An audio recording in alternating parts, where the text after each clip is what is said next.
Hello नमस्कार महादेव, मैं कौशल Dwivedi future education hub की तरफ से आप लोगों के बीच में पुनः एक बार। और आज एक बड़ा ही प्यारा सा राग है। उस राग के बारे में हमने सोचा वीडियो बनाए। कुछ क्वेरीज भी आई हुई थी। क्वेरीज का कारण ये होता है कि अलग अलग बुक्स में कुछ मिसप्रिंट हो जाते हैं, इसकी वजह से कन्फ्यूज़न में बच्चे हो जाते हैं कि नहीं यार वाकई सही कंटेंट है क्या। तो उस कन्फ्यूज़न को दूर करने के लिए, चूँकि हम लोगों का भी सोर्सेज किताबें ही होती हैं, लेकिन एक या दो किताबों में मैच करने के बाद मैं अपनी कोई बात कहना ज़्यादा उचित समझता हूँ, ताकि जो ऑथेंटिक बुक्स हैं उनको थोड़ा मैच करा लिया जाए कि बाद में कहीं कुछ मिसप्रिंट न का इशू ना हो। उसके बाद मैं अपनी बात आप लोगों के बीच में लेकर के आता हूँ प्रायः। तो आज जिस खूबसूरत राग के विषय में हम आप चर्चा करने जा रहे हैं, या फिर मैं आप लोगों से बताने जा रहा हूँ जिस खूबसूरत राग के विषय में, उस राग का नाम है राग खमाज। जी, राग खमाज एक बहुत ही मधुर और बहुत ही प्यारा राग है। और राग खमाज आप जानते हैं कि आश्रय रागों की श्रेणी का एक बहुत ही विशिष्ट राग है। इस राग के नाम से एक थाट भी है, इसलिए हमने इसको आश्रय राग की श्रेणी का राग बताया। खमाज राग जो है उसको दक्षिण भारतीय पद्धति में हरि कंभोजी के नाम से जानते हैं। और ठुमरी के लिए यह जो राग है वह बहुत ही उपयुक्त माना जाता है। और चूँकि इस काफ़ी मीठापन होता है, इसमें चंचलता होती है, और एक अटखेली शब्द आप जो कह लीजिए तो वो सही रहेगा, वो इसके अंदर एक पाई जाती है। और ये जो राग है रात्रि के द्वितीय प्रहर में गाया जाता है। वादीश्वर गांधार और संवादीश्वर निषाद होता है इसका। इस राग की एक विशेषता ये होती है कि यह राग चलते समय, लगते सातों स्वर इसमें है, लेकिन चलते समय आरोहण के समय इसमें रे वर्जित हो जाता है। तो आरोहण के समय रे वर्जित होने के कारण इसमें कुल 6 स्वरों की संख्या लगती है आरोह में, अवरोह में सातों स्वर लग रहे हैं। तो इस कंडीशन में क्या होता है कि यह साड़व संपूर्ण जाति का निर्माण होता है, और साड़व संपूर्ण जाति का यह राग हो जाता है। विद्वानों के मतानुसार आरोह में शुद्ध नी का प्रयोग करते हैं, अवरोह में कोमल नी का प्रयोग करते हैं। एक इसकी विशेषता आप ये समझ लीजिए। और भी तमाम चीज़ें, बड़ा ख्याल, छोटा ख्याल, ठुमरी, टप्पा, तमाम चीज़ें गाई जाती हैं इस राग के अंतर्गत, किंतु ठुमरी का बहुत ही पसंदीदा राग यह माना जाता है। और इस राग में न्यास के स्वर के रूप में इस राग में आपका सा लगेगा ही। ग और प तथा नी वादी संवादी स्वर न्यास के स्वर में लगते ही लगते हैं। सा जो ऐसा स्वर है कि जो सभी में न्यास के स्वर के रूप में प्रयुक्त किया जा सकता है। तो सा, ग, प और नी, ये 4 स्वर इसमें न्यास के रूप में प्रयोग किए जाते हैं मुख्यतः।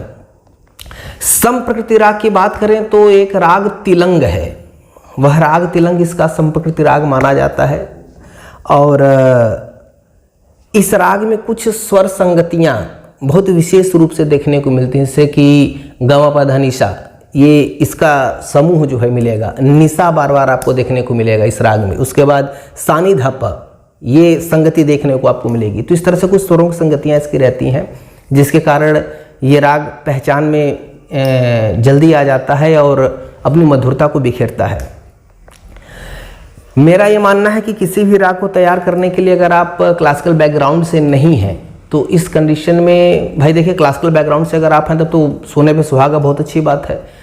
लेकिन म्यूज़िक का जो ट्रेंड आज के टाइम में इम्प्रूव हुआ है और जिस तरह से व्यापकता बढ़ी है संगीत की, आज से 15-20 साल पहले तक भी ये व्यापकता नहीं थी। मैं इस चीज़ को महसूस करता हूँ, क्योंकि आज ये जो सोशल मीडिया के प्लेटफॉर्म है, इसमें तमाम सोर्सेज हमारे पास हैं किसी भी चीज़ को जान लेने के लिए। लेकिन मुझे याद है अच्छी तरह से, जब हम लोग अपने बचपन में थे, बड़ी इच्छा होती थी म्यूज़िक सीखने के लिए, तो बस संगीत का मतलब सानी धपा किया करते थे। क्या फ्रिक्वेंसी है, क्या राग है, क्या आश्रय राग है, क्या पैटर्न उसका है, सबसे कोई वास्ता नहीं था, क्योंकि किसी भाई गुरु से मुलाकात तब तक नहीं हुई थी। आज तो तमाम सोर्सेज हैं। तो जिन लोगों के पास बैकग्राउंड नहीं है, उन लोगों के लिए सबसे अच्छा माध्यम होता है कि कोई एक बहुत ही फेमस चीज़ जो हो, कोई गीत हो, कोई बंदिश हो, अगर आपको याद हो तो, या फिर फिल्मी गीत वगैरह जो भी हैं, उनको जो कि प्योर राग पे है, अगर उनको हम तैयार कर लेते हैं तो राग का एक जो मूड होता है, राग की एक जो परिकल्पना होती है, वो आप अमूमन बड़ी आसानी से कर सकते हैं। तो मैं जब स्टार्टिंग हो रहा था तो एक टोन में प्ले कर रहा था और बहुत ही अच्छा मुझे वो टोन लगा, और हकीकत कहूँ तो उस टोन को बजाने के बाद ही मिजाज में आया कि नहीं आज खमाज पे ही काम करते हैं। तो एस डी बर्मन साहब ने एक बड़ी ही अच्छी कंपोजिंग की हुई थी, और मे भी शायद आशा जी ने गाया हुआ है इस गाने को, और गाना था